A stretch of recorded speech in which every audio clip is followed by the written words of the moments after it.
Once again, welcome back, all of my dear viewers. And in the previous class, we discussed about the levels of organism.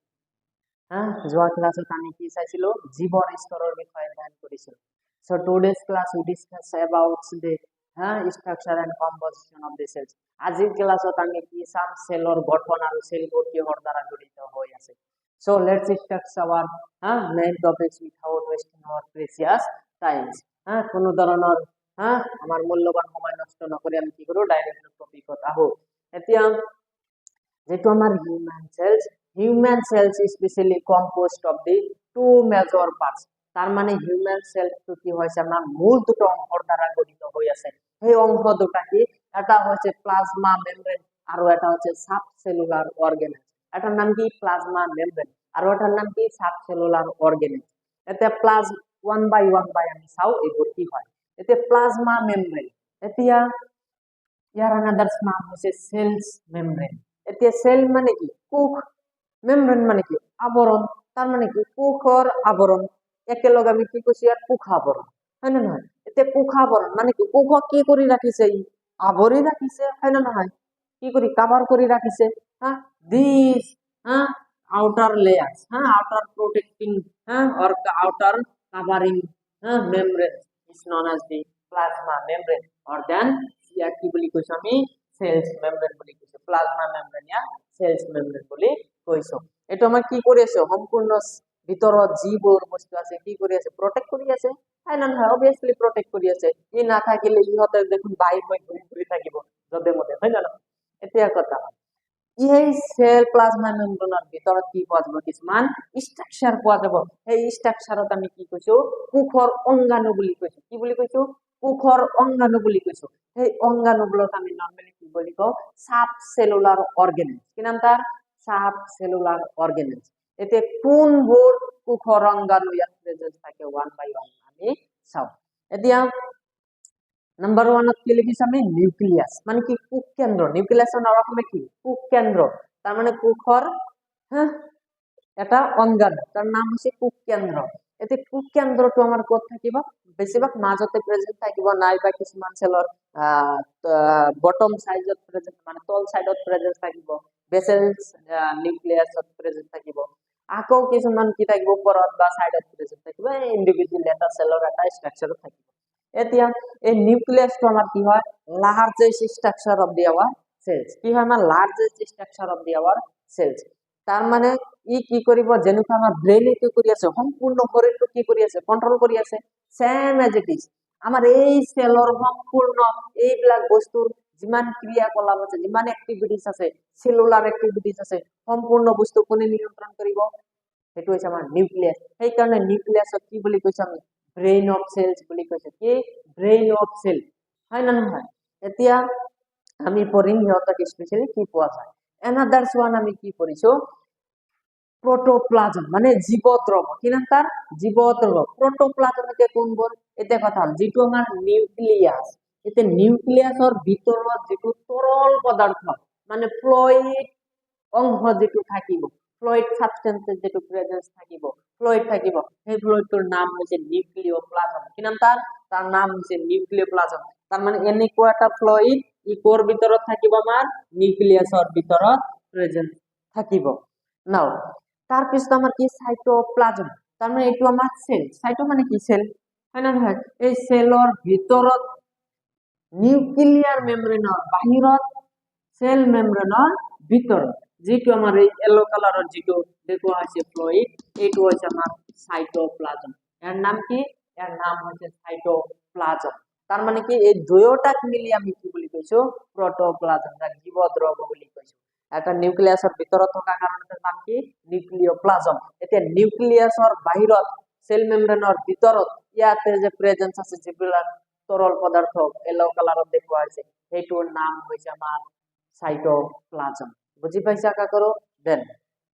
Next one হচ্ছে আমার mitochondria largest structure of our cells কি largest structure of our cells after the nucleus আমার নিউক্লিয়াসৰ বা পিছত যেটো আমাৰ second largest structure of the cell that is mitochondria এই মাইটোকন্ড্রিয়াটো তার মানে কি প্লাস সাইটোপ্লাজমৰ ভিতৰত আটাইতকৈ ডাঙৰ স্ট্ৰাকচাৰ কোনটো সেইটো হৈছে আমাৰ মাইটোকন্ড্ৰিয়া এতিয়া মাইটোকন্ড্ৰিয়া স্পেশালি আমাৰ কি হয় ই অৰ্গেনেলছ হয় সেলুলাৰ অৰ্গেনেলছ হয় এতিয়া মাইটোকন্ড্ৰিয়াক আমি কি বুলি কৈছো পাৱাৰ হাউস অফ সেলস তার মানে কি সম্পূর্ণ সেলুলার অ্যাক্টিভিটির কারণে কি লাগিব এটিপি কি লাগিব ATP yes or not ATP কে আমি কি বুলি কও এনার্জি বুলি কও এতে এটিপি টু কোনে বনাব মাইটোকন্ড্রিয়া বনাব ইয়েস অর নট তেতিয়া হলে ইয়ার কারণে ইয়ার নাম দিছো আমি কি পাওয়ার হাউস অফ সেলস তার মানে ই এটিপি বনাবো স্টোর করে রাখিব যেতে প্রয়োজন হবে রিলিজ করে দেব সেই কারণে ইয়ার কি বুলি কইছো পাওয়ার হাউস অফ সেলস বুলি কইছো হ্যাঁ কি পড়িলো plasma membrane nucleus and then protoplasm maybe nucleoplasm and cytoplasm তার পিছতে স্ট্রাকচারটো কি পড়িলো mitochondria power house of cells তার পিছতে another structure is the Golgi body কি নাম ইয়ার গোলগি বডি মানে গোলগি কমপ্লেক্স বুলি কব পারি ডেলটন কমপ্লেক্স অ্যানাদার নাম আইব না না লিপোকন্ড্রিয়া হ্যাঁ নট মাইটোকন্ড্রিয়া লিপোকন্ড্রিয়া অ্যানাদার নামও পাবেন ইন্ডিভিজুয়ালি পরিনিহত এতে গোলগি বডিটোর নাম কি transporting modified and packaging of the protein আমি করি হ্যাঁ এইবিলাকৰ কাম কৰিব তাৰ মানে ইয়াৰ দৰকাৰ আছে ইও কি হয় আমাৰ সেলৰ অঙ্গাণু হয় মানে কোষৰ অঙ্গাণু হয় অ্যানাদাৰ স্ট্ৰাকচাৰ ইজ দি ভেকুলস এতে ভেকুলস টু আমাৰ কি হয় ই এনেকুৱা এটা অঙ্গাণু ই কি কৰিব পানী স্টোৰ কৰি ৰাখিব যেতিয়া প্ৰয়োজন হ'ব সেলৰ কাৰণে কথা হল সম্পূৰ্ণ সেলুলাৰ অ্যাক্টিভিটিছৰ কাৰণে কি হওয়াৰ দৰকাৰ অলমোস্ট পানীৰ দৰকাৰ এই পানীখিনি কৰ পৰা পাম ভেকুলসে দিব বাহিৰৰ পৰা লব ভেকুলসে কি কৰিব স্টোৰ কৰি ৰাখিব যেতিয়া প্ৰয়োজন হ'ব কি কৰিব ৰিলিজ কৰিব বুজি পাইছে তাৰ পিছত স্ট্ৰাকচাৰ তিনিটা একেলগে দিছো এটো মনত ৰাখিব জম আহিব হ্যাঁ লাইসোজম পেরক্সিজম সেন্ট্রোজম কি নাম lysosome peroxisome centrosome once again lysosome peroxisome centrosome এতিয়া লাইসোজম ইয়াক আমি আত্মঘাতী মুনা বুলি কওঁ সুইসাইড বেগ অফ সেল মানে কোষৰ ভিতৰত কি হব সম্পূৰ্ণ সেলুলাৰ অ্যাক্টিভিটি যদি কি হয় নিউট্ৰিশনত ভোগে কোনো ধৰনেৰ খাদ্য পোৱা নাই সেই সময়ত কি হব এই সেলস বোৰ কি কৰিব নিজে নিজে কি কৰিব লাইসোজমৰ দ্বাৰা কি কৰিব নিজে নিজে ডাইজেশন হৈ যাব হৈ কেনে এটিপি বনাব তথাপি কি লাগিব এটিপি দিব লাগিব ইয়েস অর নট এতিয়া এই লাইসোজমে কি কৰিব এই যে ইমান সম্পূৰ্ণ সেলুলাৰ অৰ্গেনেলস আছে এই অৰ্গেনেলস বোৰ কি কৰিব পাৰে মাৰি পেলাব পাৰে এতিয়া সম্পূৰ্ণ বিলাকক যদি মাৰি পেলাই ই জীয়াই থাকিব পাৰিব নোৱাৰিব অবভিয়াসলি হয় না অকলে জীয়াই থাকিব পাৰিব নোৱাৰিব সেই কাৰণে কি কৰিব সম্পূৰ্ণ আকৌ বেলেগ কোষাংগাণুবোৰক মাৰি নিজেও মৰি যাব সেই কাৰণে ইয়াৰ নাম হৈছে কি আত্মঘাতী মুনা বুলি কৈছো yes or not lysosome especially they having hydrolytic enzyme this enzyme especially wherever they destroy the all over the organelles and also destroy itself therefore it is known as the suicide bag of our cell yes I'm pouring individual then after peroxisome এতে peroxisome কি করব detoxify of the some toxic substances আকৌ helping in the some inactivating of the drugs yes or not ইয়াত help কৰিব ইয়াত বহুত আমি individual যতক কৰিম সেমস ওয়ান হ্যাঁ another one সেন্ট্ৰোজম এতে সেন্ট্ৰোজম তো কি হয় আমাৰ আমি পঢ়িম ই কি হয় আমাৰ কোষ যেতিয়া বিভাজন হ'ব মানে এটা কোষৰ পৰা সেম আৰু এটা কোষ দুটা কোষৰ তেনেদৰে বহুত কোষৰ সৃষ্টি হ'ব সেই কোষত আমাৰ কোনে হেল্প কৰিব তাৰ নাম হৈছে সেন্ট্ৰোজম এতে সেন্ট্ৰোজম মোৰ পিছত যেটো স্ট্ৰাকচাৰ এটা আছে মাইক্ৰোটিউবুল ইও আমাক কি কৰিব হ্যাঁ স্পেন্ডুল ফৰ্মেশন হোৱাত হেল্প কৰিব হয় না আকৌ ই কি কৰিব কোষ বিভাজনৰ সময়ত হেল্প কৰিব বুজি পাইছে আশা কৰো এনাদার স্ট্রাকচার আপোনালোকে পঢ়িলে নাও ইয়াতে যেটা স্ট্রাকচার আছে দেখা পাইছে না পাইছে ইয়াতে ইয়ার নাম হচ্ছে ইয়াত কি আছে এন্ডোপ্লাজমিক রেটিকুলাম ইয়ার নাম কি এন্ডোপ্লাজমিক রেটিকুলাম মানে নিউক্লিয়াসৰ চাৰিওফালে আছে না পাইপৰ নিচিনা টিউব লাইক স্ট্ৰাকচাৰ আছে না সাৰাউন্ডিং আছে এইটো হৈছে আমাৰ এন্ডোপ্লাজমিক ৰেটিকুলাম এতে এন্ডোপ্লাজমিক ৰেটিকুলাম চাও ইয়াতে কিছুমান গ্ৰেনুলছ প্ৰেজেন্স আছে না আছে কিন্তু ইয়াতে চাও কিছুমান কি পোৱা নাই গ্ৰেনুলছ নাই সেই কাৰণে ইয়াতক ভাগ কৰিছো হ্যাঁ ইয়াৰ নাম দিছো যেটো গ্ৰেনুলছ প্ৰেজেন্স আছে তাৰ নাম দিছো ৰাফ এন্ডোপ্লাজমিক ৰেটিকুলাম আৰ ইয়াৰ যেটো গ্ৰেনুলছ নাথাকে ইয়াক দিছো স্মুথ এন্ডোপ্লাজমিক ৰেটিকুলাম অসমীয়াত আমি কি বুলি কও তাক অন্ত্ৰপ্ৰৰকীয় জালিকা বুজি পাইছে এতে অন্ত্ৰপ্ৰৰকীয় জালিকা এন্ডোপ্লাজমিক রেটিকুলাম এটা এটা হৈছে রাফ এন্ডোপ্লাজমিক রেটিকুলাম এটা হৈছে স্মুথ এন্ডোপ্লাজমিক রেটিকুলাম বুজি পাইছে দেন এতিয়া যেটো গ্ৰেনুলছ থাকিব তাৰ নাম হৈছে আমাৰ ৰাইবোজোম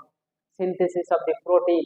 হ্যাঁ এটা আমি পড়ি সম্পূৰ্ণ আশা কৰো সম্পূৰ্ণ বস্তু বুজি পাইছে yes or not once again আকৌ আমি চাও এতিয়া কি থাকিব আমাৰ হিউম্যান সেল দুটা পাৰ্টসৰ দ্বাৰা গঠিত দুটা অংশৰ দ্বাৰা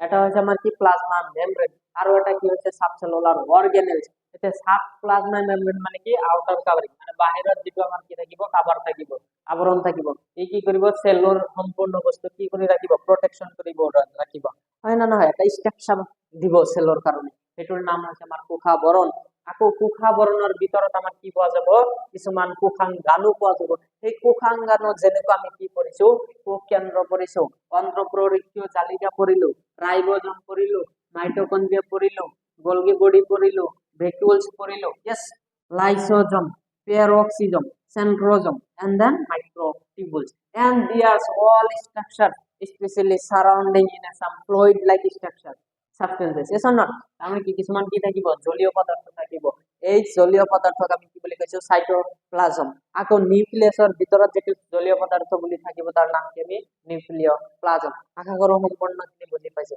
এটো আমাৰ structure of the or anatomy of the cell হয় না নহয় এতিয়া one second for the remind test এটোর নাম কি আমার নিউক্লিয়াস এটোর নাম কি আমার